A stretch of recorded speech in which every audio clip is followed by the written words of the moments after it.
This video is brought to you by Squarespace. Stick around to the end of the video for a special offer they're making available through my channel.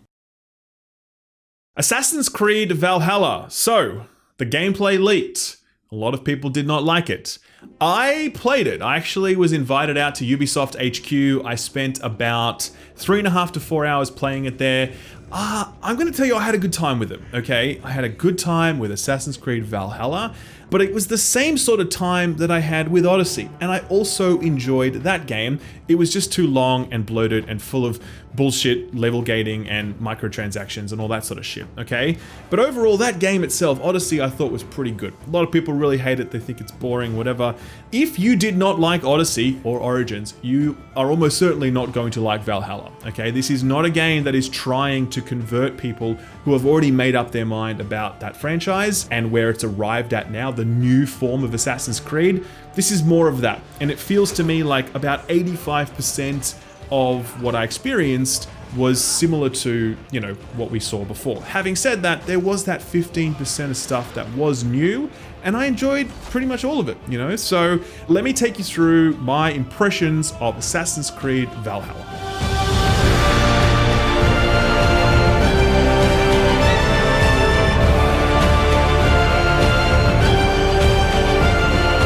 So in case you didn't know, Assassin's Creed Valhalla is of course set in, you know, the Viking world. You play as Eivor, someone, man or woman, and you're a Viking and you're setting out from Norway or Sweden or one of those Scandinavian countries to go and settle in England, because that's a thing that the Vikings did. And you're over there and you're pillaging and what have you, and you're also striking up partnerships with the English and like marrying their lords and ladies so that you can, you know, solidify your presence in holy matrimony and all that sort of stuff. You'll build settlements to further ensconce yourself. Didn't get to experience any of the settlement building in this demo, which was really sad. But either way, that's the basic story of it, okay? We had ancient Egypt, then we had ancient Greece, now we've got the Vikings, okay? So, what did we see? First of all, as soon as I loaded this thing up, yes, it does look like The Witcher, okay? Everyone's like, this is Assassin's Creed Witcher. Can't argue with that. As soon as I booted up, I looked at my brother Sam and I'm like, is The Witcher, you know what I mean? It's inescapable. It just really borrows very heavily from that setting. Sometimes you might be forgiven for confusing the two games. You might. I mean, if we do a side-by-side comparison, editor, and there you go. Now you tell me which one's which. Obviously you know, but you could get confused if you were just a casual observer, okay? Personally, I like the setting. I really did. I felt like Odyssey and Origins, they both had a lot of ancient Greek running through them, even though, you know, Origins was in ancient Egypt, it still had lots of ancient Greek stuff around there. This feels very different for Assassin's Creed, but it doesn't necessarily feel different for video games because you probably already felt something similar to this with The Witcher. The game looks pretty good, by the way. It doesn't look next gen, but it's not trying to be next gen. It is coming out on this generation of consoles. The engine is built for this generation. A lot of people have sort of been complaining that this game doesn't look next gen enough. This is still current gen, you know, so for this generation, I think this game looks fine. There were definitely some moments, particularly when the lighting was kicking in, that I was impressed. The segment that I was playing through actually put me into a village and I was just sort of like chatting with people. One of the local sheriff people was like, hey, go and free this nearby town. I'm like, okay, cool, I can take care of that. So at that point, I call my longboat. I literally have a horn in my pocket, pull it out, my longboat arrives, I sail it down the river, and then I can just press the Y button to initiate a raid. It pulls my boat up on the side, just banks it there, out I get, I just start slaughtering everybody. And this is where we get to the crunchy part of Assassin's Creed Valhalla, the combat, because it's pretty crunchy.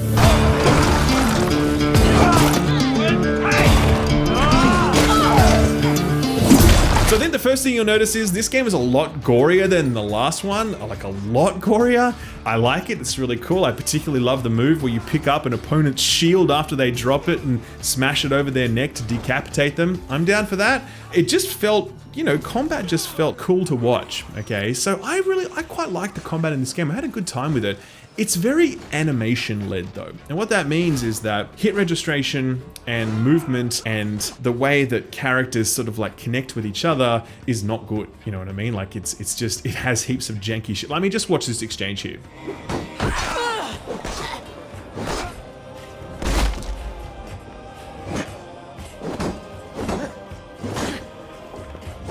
So as you can see, there's just lots of, you know, teleporting limbs and weird disconnects and desyncs and all sorts of stuff, okay? If you are wanting really realistic melee combat, don't play Assassin's Creed, man. It's not for that. This is just for having fun and it looking cool, and it did the job for me, okay? So I was particularly impressed by the different abilities that Eivor has available to him or her. I was able to shoulder charge people. Watch this. There's a really nice axe combo thing where I throw 3 axes out and then like finish with double axe throw, which is nice.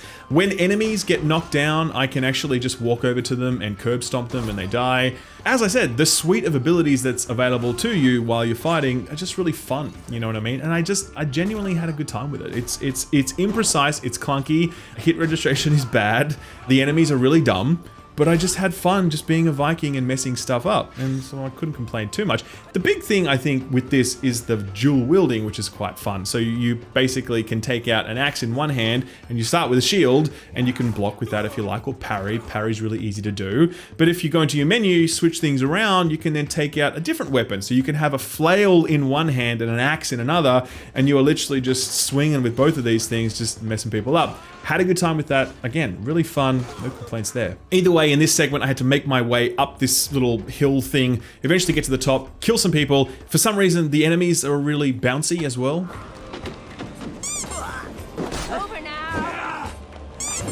And once they were dead, I then went into the chapel and I had to fight the boss dude, and you know, he was big and slow, and I actually think they kind of had it on like game journalist difficulty, because the guy I was fighting, he just really didn't do much. He kind of just stood there and let me beat on him, so that was it. Look, as I said, combat in this game, it feels very different from the last game in that it is more gory, the abilities are all new, it's much more focused on those executions. I just thought it was really fun. You know, I liked combat in the last game as well, by the way. I had a good time with it, but I just felt like this was more interesting to me. But don't expect very sort of realistic, technically focused melee combat. This is way more about the spectacle than it is about the, you know, mechanics or whatever else. After I'd done all that, I was able to check out some of the menus. I saw the ability tree that was there. You have lots of abilities. This menu here only shows some of them. There will be more available in the final build of the game. You unlock those abilities with books of knowledge. You'll find these books scattered throughout the world, and they're what gives you new abilities. That's fine. I then went over to the skills tree, which kind of looks a bit Skyrim-esque, but that's fine. I mean, I like that. There is actually a sort of a level system. There is a power system here, which you can see down the bottom. I have an overall player power level that grows as I put more points into this skill tree, okay? That increases my base stats and sort of helps me survive in the world. I'm not sure how much level gating is going to kick in as a result of that number. I didn't notice enemies having levels above their heads. I didn't see quests having level numbers, etc. I don't know if level gating is still a feature of this game, or if you can still just get through all of it without ever worrying about doing any of the side grind stuff, whatever. That's something I'm going to be very closely watching, you know, when the release happens and I do the final review. Because if I have to do all that level gating bullshit again halfway through the game and just grind out 8 levels on boring ass side quests, then fuck that. I also noticed that there's 3 types of gear. There's Raven and Bear and Wolf. Each of those align with like stealth and melee and archery, something like that. Not necessarily in that order. But yeah, you can collect pieces of gear that are aligned to that animal type or what have you, stat type. There is obviously lots of gear to collect. You can build a build, right? You are going to be able to focus more on archery or focus more on stealth and evasion or focus more on just raw melee strength. There are lots of different weapons to collect. There's going to be your legendary gear, etc. I think I already found a bow, like a legendary bow while I was exploring, etc. So that part of the game is still very much intact. And yes, your gear has stats and item levels and all that stuff. So one of the other big complaints that I had about Odyssey was the writing. I just feel like Assassin's Creed writing sucks, basically. It's just not particularly good. All the characters kind of feel like wind-up action. Like you pull the string and then they say something. That's kind of how it is. It's the same here, you know, none of the writing stood out to me as being particularly gripping, and the performances felt kind of wooden, as they often do in Assassin's Creed games. I enjoyed parts of the story in Odyssey and Origins, but overall, as a whole, the writing did not capture my attention, which I think is really important for a game that's so focused on side quests, because side quests very often are boring unless you make the writing good, like The Witcher 3 did, for example. I didn't see any side quests here that really jumped out at me as being like, oh wow, cool, well done, but I only played for 4 hours. Maybe there's all this great stuff there that I couldn't experience. Either way, I got the feeling that the tone of the game, in terms of the writing, the storytelling, the voice acting, is very similar than, to what I experienced in Odyssey. Didn't love that myself, lots of other people did. There you have it. I did a bit of world exploration. There are obviously lots of secrets to uncover in this world. They're actually divided up into 3 categories. There are mysteries, there's wealth, and there's secrets. So as you're going around the world, you might stumble upon a tower and you find a way into it to sort of get underneath it. And there'll be something there like an iron ingot, and that's one piece of wealth. And each region of the world has, a certain number of wealth items to collect and secrets to collect, etc. So it gives some structure to your exploration. You can kind of tick those off as you go. Very Ubisoft style stuff. One thing I forgot to mention about combat was new enemy variety. There wasn't much that I saw. They felt very familiar. The one example though that was new was this sort of grenadier enemy. He was kind of fun. He literally just threw kind of little grenades at me as I went about my business, and eventually I killed him, and that was fun. So other than that though, no major new enemies that stood out to me, but as I said, maybe they come later on. So all of this combat stuff, this exploration and the talking to people was all kind of a prelude to the key moment in this demo, which was an assault on a big fortress. Okay, it starts with this really cool moment. Here, check this out. Steady your hands! Hold for impact! Hold! Shield! So I love this. This was really cool. This was the great spectacle that you can expect from the likes of Assassin's Creed when it's really like firing on all cylinders. We get onto the shoreline. Then we need to assault this fortress. And I really like the way it did this because in Assassin's Creed Odyssey, they had these big outdoor battles. Every time you conquered enough territory in a region, you would have the chance to initiate one of these territorial battles. They were really spammy and zergy and just like, lots of people around just fighting on the sand or in a field or whatever. Kind of mindless, okay? This was really good because you'd go in there and you'd actually need to be fighting against people while you're trying to beat down their defenses with a ram, okay? If you've played For Honor, kind of felt a little bit similar to that. You've got your NPC buddies who are helping out, they're manning the ram. You can ignore the ram altogether if you like and just fight everyone, or you can get on the ram yourself and make the process faster. I chose to get on the ram. My brother Sam never even touched it, but both approaches worked, okay? So that was a really good thing. I enjoyed that. There was a few sequences like that we had to make our way forward. Then we got to this big courtyard, and that was the last courtyard before the boss in the fortress, okay? There are different ways to take down a fortress. You can just go full frontal and kill everyone you see, or alternatively, you can actually just kind of sneak around the side, which is exactly what I did. I was like, you know what? Not gonna worry about all that fighting business. I'm gonna go assassin style. I snuck around the side, climbed up some stuff, climbed above my target, and then jumped down for an assassination. Now, one thing I will say is that the assassinations are sort of back, in inverted commas, but maybe not. I'll explain why. A lot of people are frustrated in the new Assassin's Creed games that you can't instantly one-shot a target with your hidden blade or what have you, if they're asleep or if you get them from behind or whatever else. If they're too high level in Odyssey or Origins, you can't one-shot them. What they've done here is a system where if you try and assassinate a high-level target, a QuickTime event kicks in. Now, I only saw this once and I missed it, so I don't know if I nailed this, if I could one-shot this guy altogether, or if he's too high level and it all just changes how much damage I do to him, what have you. Either way though, I can see Ubisoft are trying to make assassinations feel more meaningful or more potent, because I'm sure that if I nailed that, QuickTime event, that he would have taken at least a big chunk of health or potentially even died, okay? So either way, I then fought this guy and brought him down, and that was the end of the encounter, right? We captured that fortress because I snuck around and killed this guy via an assassination, whereas I could have just, beat down the front door by killing everyone. So there's that choice as well, which is cool. I like that.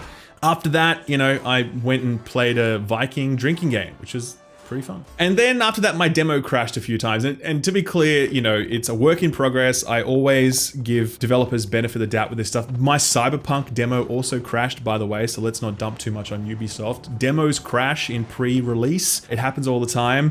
This build had bugs in it, as most pre-release builds do. I will be checking that when I get closer to launch to see how it looks. Performance-wise, it was a bit janky as well. Again, that's something I'll be keeping an eye on. Cyberpunk, for example, ran beautifully, except for the crashes. The Assassin's Creed demo definitely struggled a lot more on the system that I was running it. I was running it on local hardware, by the way. I had a 2080 Ti and a 9700K processor. Okay, so that's it. Assassin's Creed Valhalla. You know, I know it's really cool to hate on Assassin's Creed now because it's now, you know, Origins was this, oh wow, it's all new and okay, cool, good stuff. And then Odyssey was like, wow, okay, well, you've done something interesting here. And it's like, you know, you've broadened the scope of your work and you've really tightened the RPG systems and, you know, really cool sprawling saga, etc. I think we're now at a point where everyone's just like, ugh, more of this. And I get that. I do get that. That makes a lot of sense to me. Having said that, though, a lot of people really loved Odyssey. Just loved it. Put hundreds of hours into it. Those people, I think, will love this if you're down for more of that formula. I expect I will enjoy this so long as it doesn't get too bloated with bullshit. And I don't know what the bullshit is yet. They're still tight-lipped on things like microtransactions and level gating and all that stuff. We'll find that out when we get to release. Either way, I had a good time with it for 4 hours. If I had to play 30 hours of this and roll through some adventurous moments and an okay story and that's it, I'd be fine with that. That's fine with me. But if we see a repeat of all of the grind and bullshit and microtransactions of the last game, then I'm very firmly out. Either way, that's Assassin's Creed Valhalla. It comes out towards the end of the year. I don't exactly know when. It's going to be on PC, Xbox, PS4. And yeah, that's pretty much all I got, guys. Take care of yourselves, and I'll see you next time.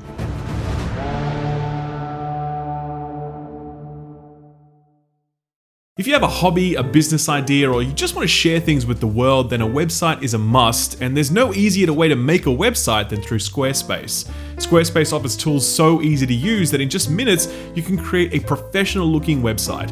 Log in, select one of their custom design templates, configure it to your taste, host it with Squarespace, and boom, you are up and running in no time. To get started, visit squarespace.com, and when you're ready to get serious, visit squarespace.com/skillup for a 10% discount on your first purchase of a website or a domain name. Thanks Squarespace for sponsoring this video, and thank you for watching it. Thanks for watching my video. If you liked it, give it a thumbs up. If you didn't, give it a thumbs down so I know to do better for next time. If you enjoyed yourself, consider subscribing, and if you really enjoyed yourself, maybe consider hitting that notification bell so you never miss a video. You can see my patrons here on the left. They're awesome. They're amazing. If you want to join them, check out my Patreon page. Thank you again. I'll see you next time. Bye-bye.